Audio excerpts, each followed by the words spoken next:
Okay, so number 8, graphs of exponential equations with base number b greater than 1. Match the graph with its equation. Okay, so I think to do this problem, I would try plugging in a point, like for each one, and I'd just make it easy with x equals 1. So f of 1 is 10 to the first power, just 10. G of 1 is 4 to the first power, just 4. H of 1 is 2 to the first power, and J would just be 1.5. Okay, so I think the reason this helps me is 1 is right here. So the very highest one, which looks like that one, okay, that was so bad looking. Like at 1, the highest value is 10, and the lowest value is 1.5. So I think this one is j of x, and at 1, the highest is 10, so I think this is f of x. And that leaves g as the next one, and h as the next one. So I kind of got lucky because I chose like an easy number. And in fact, actually, I would just always plug in 1 for anything b to the x. That's always going to make this pretty easy. Okay, so number 9. Graphs of exponential equations with base number 0 is less than b, which is less than 1. Okay, so it's the same thing but with like decimals less than 1. Match the graph with its equation. So I think this will work again. A of 1 is 0.2. B of 1 is 0.4. C of 1 is 0.6. And D of 1 is 0.8. So this time the highest value is D. So at 1, that looks like it's going to be this one right here. That's the highest value at 1. That's D. And then it seems to like, let's see if I can trace this. Yeah, so then that one would be C, B, and A. So basically just plugging in points and checking to make sure it makes sense. All right, number 10. Can 4 to the x equal 0? And can 4 to the x ever equal a negative number? So I don't think 4 to the x can equal 0, because 4 to the x means 4 times 4 times 4 times 4, like x times. So if you're multiplying 4 by itself, you can't have positive numbers multiply together to equal 0. So no is what I think the answer to that is. And I also think the same thing is true of negative numbers. So no, because positive numbers multiplied together can't ever become negative or 0.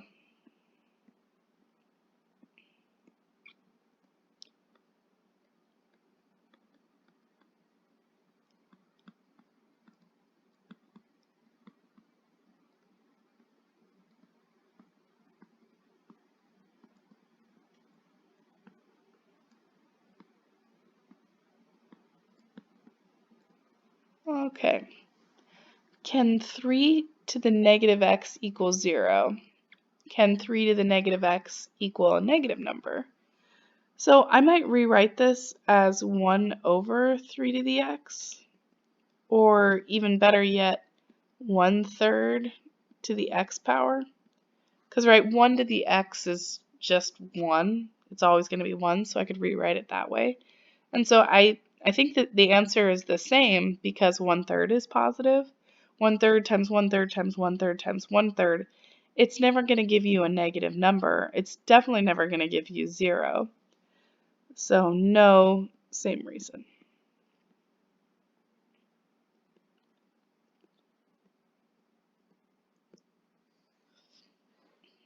Number 12.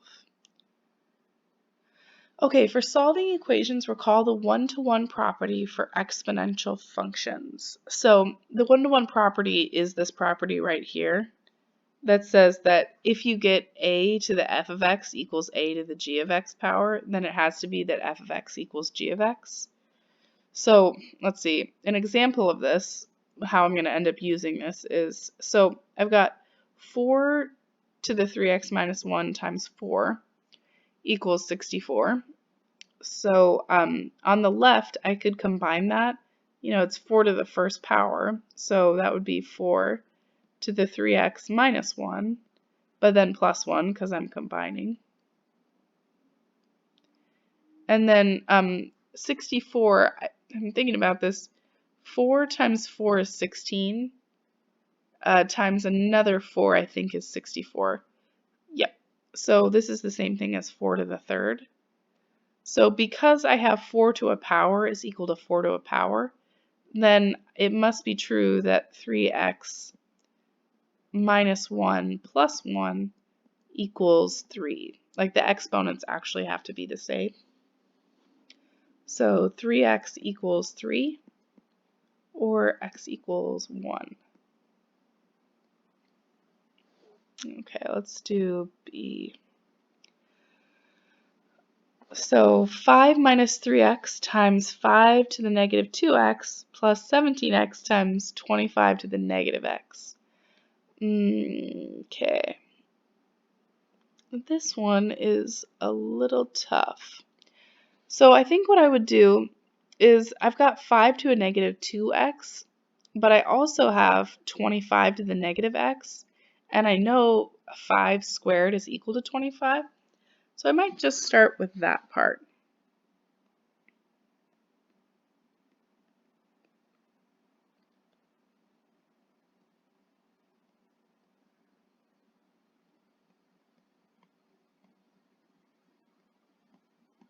So 5 squared to the negative x equals 0. 5 minus 3x. And let's see. And I have 5 to the negative 2x power plus 17x. And then I can multiply exponents again. So 5 to the negative 2x equals 0. So then I think I would subtract 17x to the other side. Oh, actually, I think I might be able to combine. So I'm going to multiply this parentheses out. So I have 5 times 5 to the negative 2x. And then minus 3x times 5 to the negative 2x. And then plus 17x 5 to the negative 2x equals 0.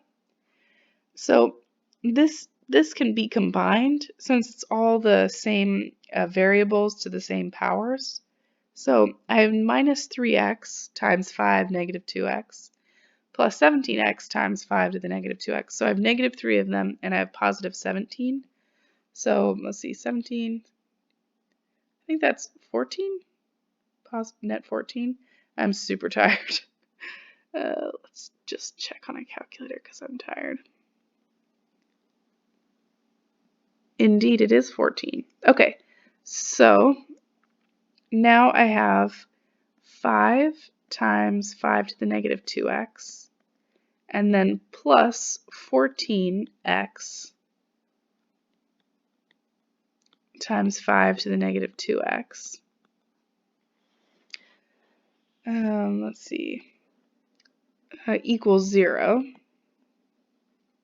So now I would factor out a 5 to the negative 2x. Let's see.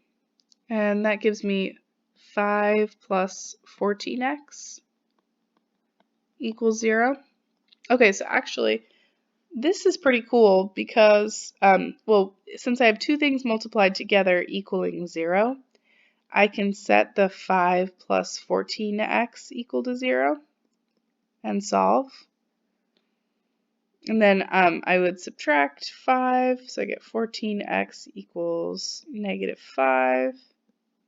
And then divide by 14, x equals negative 5 over 14. Let's get one answer here. But then I'm actually with that setup right there, 5 to the negative 2x equals 0, which I just talked about. That has no solutions. No solutions. So I believe the only answer is negative 5 over 14. Cool. All right, part C is actually, I'm looking at this, I think this one is kind of tricky. And so I would definitely pay attention for this one. So I have 3 to the 2x minus 7 times 3x equals 18. This might not look like it, but this is actually a quadratic. So I could rewrite this as 3 to the x squared minus 7 times 3x to the first power. And then I'll just subtract 18, set that equal to 0. So this is a quadratic. We would just let y equal 3 to the x. And then if I do that, that would translate to y squared minus 7y minus 18 is equal to 0. So I bet that factors. So that's one way to solve a quadratic, is factoring. And if I was going to guess, I would say I bet that's y minus 9 times y plus 2. So I would want to check that. Minus 9 plus 2 is actually going to give me minus 7. Minus 9 times 2 is negative 18. Okay, so that's really good. So that tells me that I have two possible solutions, and that's when y equals 9 and when y equals negative 2. But I'm not done because y equals 3 to the x. So 3 to the x equals 9. That one is actually pretty easy. What to the 3 to the what power equals 9? X equals 2. And then, but over here, 3 to the x equals negative 2. We know that one has no solutions. You can't do an exponent equal to a negative number. So x equals 2 is our solution. This one is pretty dang tough. Please do ask questions on the discussion board if you have any.